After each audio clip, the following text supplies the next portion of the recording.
The year is 2008, the date is January 3rd, the time is 2 a.m. The Bulgarian ship Vanessa, traveling from Ukraine to Burgas, sinks between the Sea of Azov and the Kerch Passage, a place where many other ships have met their end. Among the dozen sailors of the Vanessa, thrown overboard is the ship's engineer Nikolay Dimitrov. He cannot even fasten his neoprene suit, a huge wave sweeps him away and throws him into the raging sea.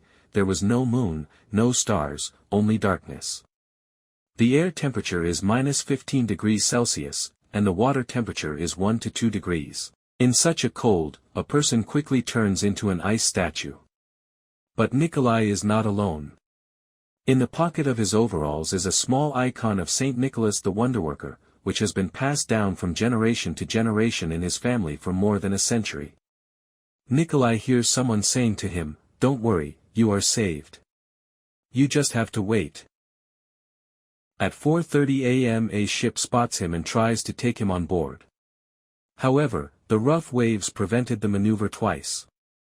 On the third attempt, a wave throws the sailor right under the ship's propeller. The crew concludes that the propeller had cut him up and they leave. This is the first and only moment when despair pierces his heart. His chance of rescue is gone, and he mentally says goodbye to his loved ones, his wife Vanessa and his son Valentin.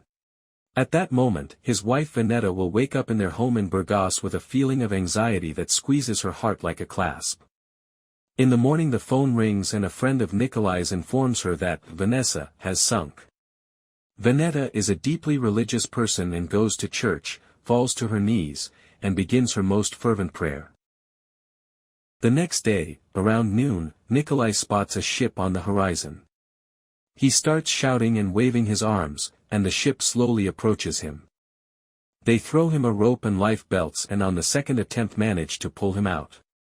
Nikolai, who had spent over 10 hours battling the storm, had no frostbite.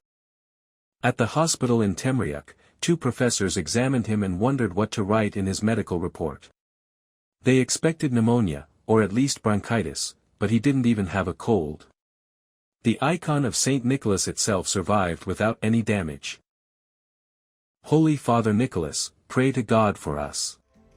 Have mercy on us, Lord, and save us. Amen.